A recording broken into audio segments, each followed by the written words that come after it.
name is Moran Cerf. I'm a neuroscientist and a business professor at Columbia University, and I study the brain and how it interfaces with AI. The world of AI has kind of in it this implicit mission, which is we want to make machines act like humans, think like humans, and essentially have this human trait which we call intelligence. That's the I of the AI. Well, if you think of how to do it, the best way to go is to look at how humans do it, how their brain operates, and how we have intelligence in this vault we call us, and teach machines how to mimic the way the brain works. So neuroscientists more and more are being called to help computer scientists understand how the brain does things, so the computer scientists can actually replicate that in machines. This is why neuroscientists, in my mind, are essential for this effort. Now, I see that the tip of this effort, which is the question, can computers not just mimic the way the brain works, but also interface with it, become one with it? There are some entrepreneurs who gambled careers and a lot of money on this idea, and behind all of that is the idea that at some point you can connect the devices, the digital components we call AI, to the human brain and have a full merger of the two, where you think a thought and the AI helps you perfect it.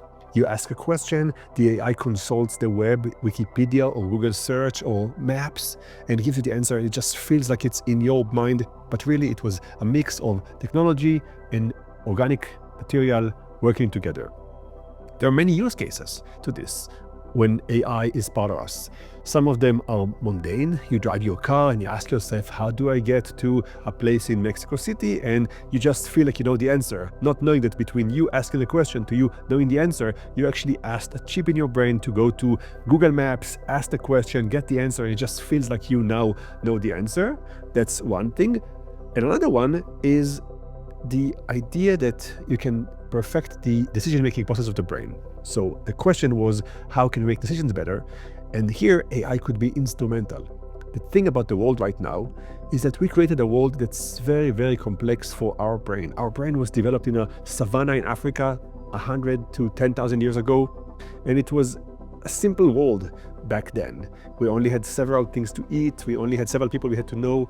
Now we live in a world that has billions of people and many options, and we have to think of calories and diets and games and interest and happiness. So many things come together that our brain just cannot comprehend and can't fix that. When you have to go to the supermarket to make a choice, we just have no chance against this big supermarket to choose the thing that's actually good for us, healthy for us.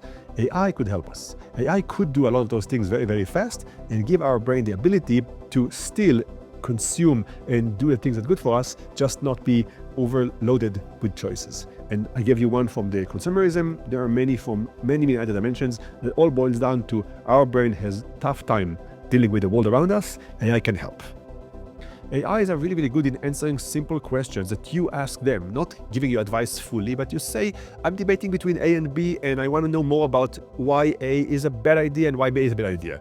Great question for AI that you can then weigh yourself and make a decision about. You can have AI visualize data differently. You say, I'm looking at data this way.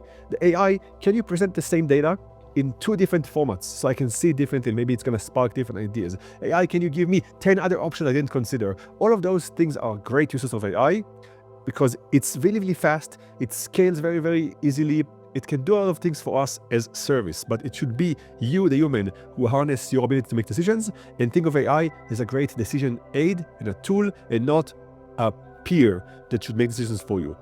I spend a lot of time trying to make the brains better, and in parallel, computer scientists are trying to make the computer science better.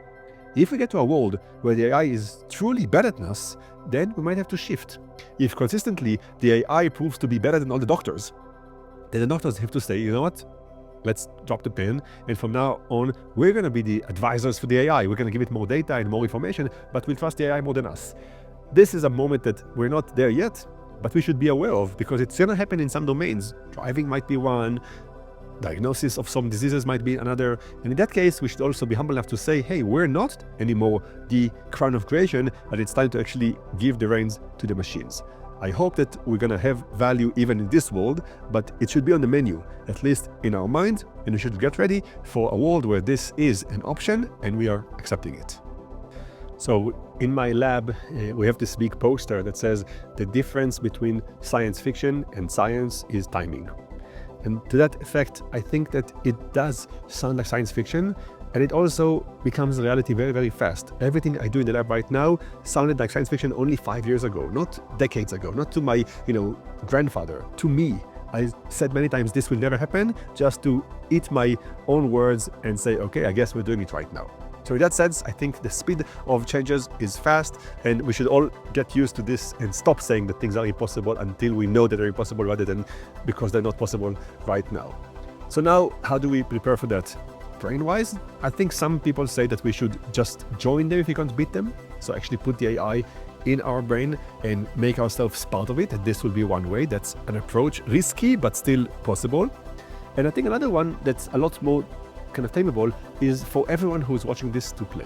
What I mean by play is, even if you're not an AI company, if you're a supermarket chain, or if you're a law office, or if you're a hairdresser, I think it's a good time for you to ask yourself, how can AI be part of my life? Everyone right now needs to know enough about AI to occasionally see if it works for them. AI, in my mind, is like the internet or like electricity. It requires from every industry, from every domain, to be conscious of it and occasionally learn what's new. And the best way to do it is to play. Download one of the AI plugins and play with it every now and then. Ask your friends what they're doing with AI occasionally. Go to a conference and learn something about where scientists think it's heading. Do one of those things just so you'll not be totally behind. When it becomes big, you will not miss it, but you don't want to be the late incomer to this field. You want to be part of it right now. So the usage of brain interface right now is mostly clinical, with very, very few occasional cases where it's done for recreational purposes, but I think it's going to be recreational entirely in few years. So let me explain right now and the future. Right now, most of the companies I work with, my own research, and everyone I know who's doing that is putting a chip inside people's brain to help them solve a problem that they have clinically. This would be OCD. You have part of the brain that makes you behave in a way that isn't aligned with what you want, and the device in the brain can help you overcome that. I'm right now exploring the same thing with PTSD. So you have a trauma of sorts that you cannot overcome, you can't sleep, you're maybe even suicidal, maybe you're hurting everyone around you and you become isolated, and you need to fix that. And we know exactly where in the brain it's kind of sitting, we just want to get there and tweak things. A chip in the brain can help you there. Maybe you lost motor movement, you had a car accident and somehow the connection between your limbs and your brain isn't connected anymore, and suddenly you can think thoughts like move my legs, but nothing goes to the leg. We can now have the device read your thoughts and connect them to a motor that helps you regain function. We can give sight to the blind, hearing to the deaf, and fix many things. All of those things are remarkable. It's clinical. For most people who are watching us right now, it's not relevant. If you don't have any problem, this chip is not in your brain right now.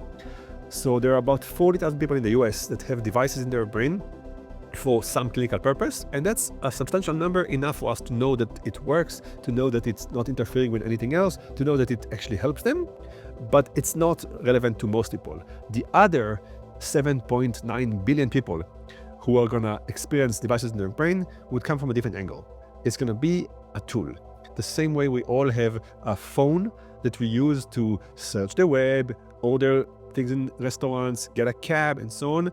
This device is clunky, it gets broken all the time, you have to replace it oftentimes, and it's something that you can easily lose. It's not part of you. Where devices in the brain are heading is to put this device in your head. So all the capabilities of your mobile phone would be this chip that you put inside your head that interfaces directly with your thinking and does everything for you. You want to order from a restaurant, you think a thought, and it gets projected and broadcasted. You want to get a cab, you think a thought, the cab arrives. You want to know how to get to a place, you think the thought, the map emerges in your brain. Everything that you can do with your phones, which is effectively connected to the internet, should be part of your brain. I'll say to those of you who are immediately excited that it comes with terrible side effects that you need to think about. So the exciting thing is the world's knowledge. Every type of use case you can imagine is part of your repertoire. Great. The negative is that you also expose your brain to the entire world. I spent 10 years before I became a scientist as a hacker, and I can tell you that everything that is digital is hackable. And it was okay for us conceptually that our phone is hacked. We didn't like it, but we accepted that something could happen. It's a whole different ball game when it's our brain that can be hacked. When we can't really trust that the memory we have is really there, it's really true, that the decisions we made to vote for someone or to order something in a restaurant is actually coming from our own mind. Those questions are questions that our brain isn't really ready to even think of, and the society we created isn't equipped to deal with such a problem. So the benefits are amazing, but they come with something that we're not ready for, that we need to think about right now. We always had to have leaders who are able to respond to new things in the world and change their business plans or teams or organizational chart when the world changes. It's just that we expect the changes to happen every decade or every now and then in a CEO's career, maybe once. Now it could be that the same CEO will have twice a year a need for a big overhaul of the organization. So I think CEOs that are more agile would benefit from this kind of rapid pace of innovation and would milk all the benefits that come with that. I think decision-making has not changed. You have to be able to make decisions. It's just that now you have decisions that are made based on information that comes from technology.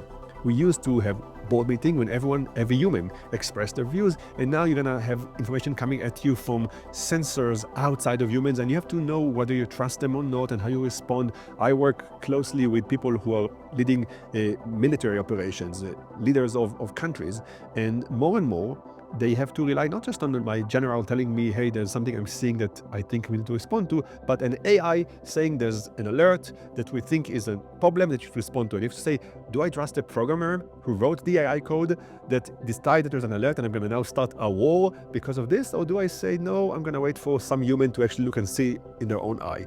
So AI can help you a lot with information. It forces you to do things faster, but the values are what the CEO or the leader has to carry with them. And if you think that something is important, it doesn't matter what the world around you does. If everyone in the world goes right, but you think the right way is to go left, then I think that that's something that humans still have to be in charge of. And I hope that all the leaders who watch that remember that and not let technology drive them in different directions.